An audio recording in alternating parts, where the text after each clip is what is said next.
నమస్తే. చీకటిని పారద్రోలే ఒక పురాతన దైవిక వాగ్దానం నేటి కాలానికి ఎలా సరిపోతుందో ఇప్పుడు మనం విశ్లేషించుకుందాం. చెడు పెరిగినప్పుడు మానవాళికి శ్రీకృష్ణుడు చేసిన శాశ్వతమైన వాగ్దానం భగవద్గీతలోని ఈ ప్రసిద్ధ శ్లోకంలో మనకు స్పష్టంగా కనిపిస్తుంది. ఇందులో ముఖ్యమైన విషయాలు మూడు: మంచిని కాపాడడం, చెడును ఆపడం, ధర్మాన్ని నిలబెట్టడం. ఇదే భగవంతుని అసలైన హామీ. అయితే ఇది యుగే జరుగుతుందని చెప్పారు. అంటే ఈ దైవిక జోక్యం ప్రతి యుగంలో ప్రతి తరంలోనూ ఖచ్చితంగా ఉంటుంది.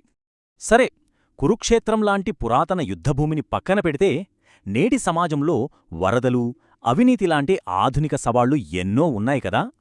ఇలాంటి సవాళ్లనే కేరళలో ప్రజల కోసం నిజాయితీగా పనిచేస్తున్న ఐఏఎస్ అధికారి కృష్ణాతేజ గారు ఎలా ఎదుర్కొంటున్నారో చూద్దాం.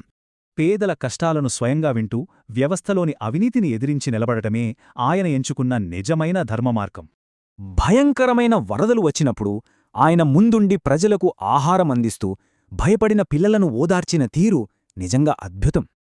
అయితే వ్యవస్థలో పాతుకుపోయిన అవినీతిని ఎదిరించినప్పుడు అపారమైన ఒత్తిడి, ఘర్షణ ఎదుర్కోక తప్పదు. ఇది చాలా కీలకమైన విషయం.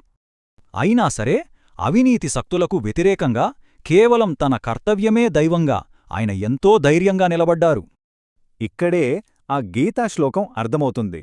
సరైన మార్గమెంచుకునే ఇలాంటి నిజాయితీపరుల ద్వారానే దైవిక శక్తి నేటికీ పనిచేస్తుంటుంది. ధర్మమంటే యుద్ధమే చెయ్యక్కర్లేదు. తోటివారికి సాయం చేయడం, మొక్కలు నాటడం లేదా వృద్ధులకు దారిచూపడం కూడా ధర్మమే. సత్యం కోసం నిలబడి తప్పును వ్యతిరేకించే ప్రతి ఒక్కరూ సమాజంలో ఆ శాశ్వతమైన దైవిక వాగ్దానాన్ని కాపాడుతున్నట్లే లెక్క.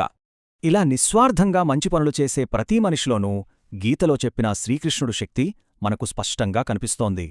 మరి ఆలోచించండి, ఈ రోజుల్లో ధర్మం కోసం నిలబడి ఆ దైవిక శ్లోకానికి ఆధునిక రూపంగా మనం ఎలా మారగలం?